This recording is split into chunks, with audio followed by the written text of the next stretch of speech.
문제되는 경우는 제가 봤을 때는 거의 없었던 것 같고, 그런 상황을 입증하는 것도 제3자가 부부관계를 입증하는 게 상당히 어렵기 때문에 지금까지 제가 사건을 하면서 문제된 적은 한 번도 없었습니다.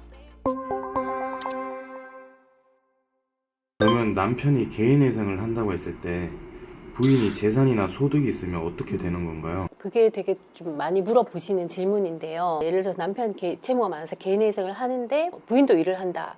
그럴 경우에 부인의 소득은 상관이 없고요. 왜냐하면 아까 제가 부양가족의 생계비를 뺀다고 했잖아요. 그것까지 해서 이제 내 급여에서 최저생계비를 뺀다고 했잖아요. 부인이 소득이 있으면 부인은 이제 부양가족에서 빠지는 거죠. 그러면 미성년 자녀가 있다? 그럼 자녀 한 명만 이제 부양가족으로 들어가는 것이고, 부인은 일단 부양가족에서는 빠지기 때문에 생계비 자체가 조금 줄어들 수 있어요.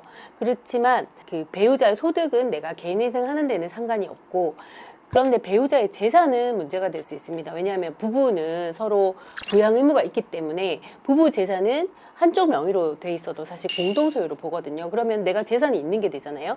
그렇기 때문에 부인의 재산은 개인회생 할 때 재산 가치의 이제 50%만 반영을 해서 저희가 그 변제금을 산정을 합니다. 그래서 부인이 소득이 있는 건 상관이 없지만 재산, 즉 아파트 같은 거 보통 부인 명의로 하는 경우도 있잖아요. 그럼 부인 명의로 된 부동산 같은 경우는 대출 빼고 나머지 재산 가치에서 50%를 그 개인회생하는 우리 채무자의 재산 목록에다가 이제 반영을 하게 되고, 그렇다고 해서 개인회생을 하기 위해서 이혼을 하실 필요는 없는데 또 그런 경우가 있습니다. 남편과 부인의 공동 명의로 된 집이라면 그 남편 지분이 2분의 1이 있기 때문에 그 남편의 채권자들이 어떻게 보면 강제 집행이나 가압류가 들어올 수 있기 때문에 집 하나라도 이제 놔두자, 아이들 키워야 되니까.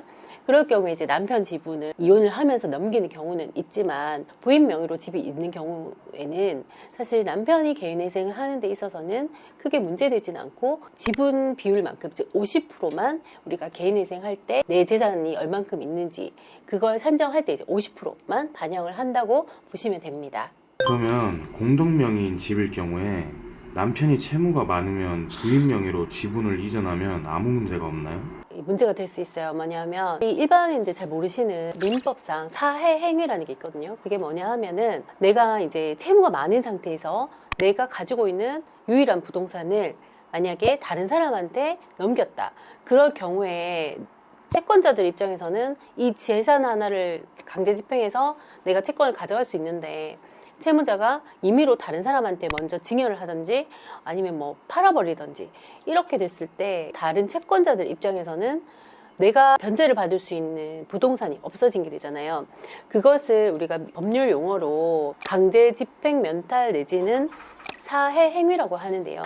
그거는 이제 채권자가 만약에 사행위 소송, 취소 소송을 걸게 되면 내가 채무 변제한다고 재산을 넘겼을 때 넘긴 행위 자체가 무효로 될 수 있어요. 그렇기 때문에 우리가 그게 상당히 조심스러운데 그걸 잘 모르시고 하시는 분들이 되게 많습니다. 부부간에 특히 문제가 되는 게 공동 명의로 집이 하나 있는데 남편 채무가 많잖아요.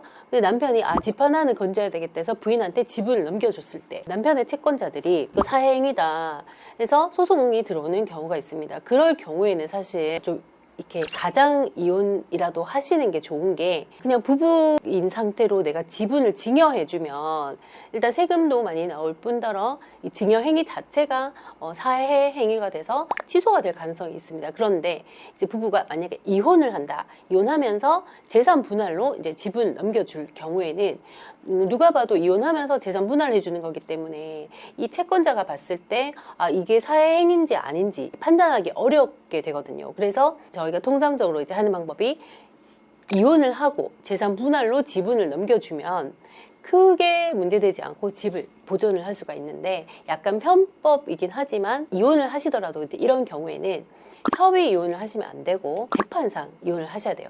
이제 소송을 해서 재판으로 해서 판결로서 내지는 조정으로 집을 재산 분할로 넘겨주게 되면은 채권자가 봤을 때는 정말 이혼을 했구나 이렇게 생각을 하거든요. 그렇게 해서 이제 집을 넘겨주시는 게 안전하고, 그렇게 지분을 넘겨주시면은 남편 채무가 많아도 그 넘어간 부인 명의로 된 집에 대해서 남편의 채권자들이 강제 집행이 들어올 가능성은 없습니다. 그게 지금 제일 안전한 방법인데요. 하나 문제는 이혼을 하셔야 된다는 실제로 그런 문제가 있는데 요즘 사실 가장 이혼은 법적으로는 유효하기 때문에 아무 문제될 것은 없습니다. 실제적으로 부부가 살고 있지만 서류상 이혼한다는 게 조금 꺼려 하시는 분들이 있지만은 또 채무가 많은 상태에서는 급할 때는 집 하나라도 있어야 이제 아이들을 좀 키울 수 있잖아요. 그렇기 때문에 저희가 이제 많이 하는 소송이 남편 명의로 된 지분을 일단 부인한테 넘겨주고 몇 달 지나서 이제 회생이 들어가는 이렇게 진행을 하시면은 크게 무리 없이 집도 보존하고 남편도 회생을 할 수 있고 이렇게 저희는 해결을 해드리고 있습니다.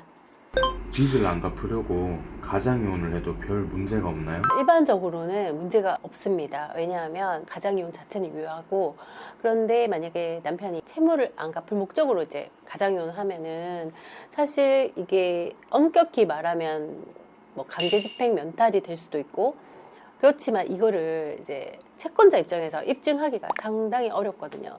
내가 서류상으로 정말 소송해서 이혼을 했고 부부가 주소지가 따로 돼요. 가장이혼을 했을 때는 주민등록은 분리 안 좋습니다. 그렇게 했을 때 정말 부부가 실제로 사는지 안 사는지를 제3자가 봤을 때는 알기가 어렵거든요. 그러면은 서류상으로 이혼이 되어 있으면 이혼했다고 생각을 하지. 그 부부가 정말 채무를 빚을 안 갚으려고 이제 남편 명의로 된 집을 부인한테 주고 이혼을 하고 실제로 같이 사는지 이런 것까지 밝혀내기 상당히 어렵습니다. 그렇기 때문에 일반적으로는 그렇게 이혼을 하고 채무를 남편이 회생을 하든지 뭐 파산을 하든지 해도 부인 명의로 집을 준 거에 대해서 재산 분할로 이제 넘기고 문제되는 경우는 제가 봤을 때는 거의 없었던 것 같고 그런 상황을 입증하는 것도 제3자가 부부 관계를 입증하는 게 상당히 어렵기 때문에 지금까지 제가 사건을 하면서 문제된 적은 한 번도 없었습니다. 네.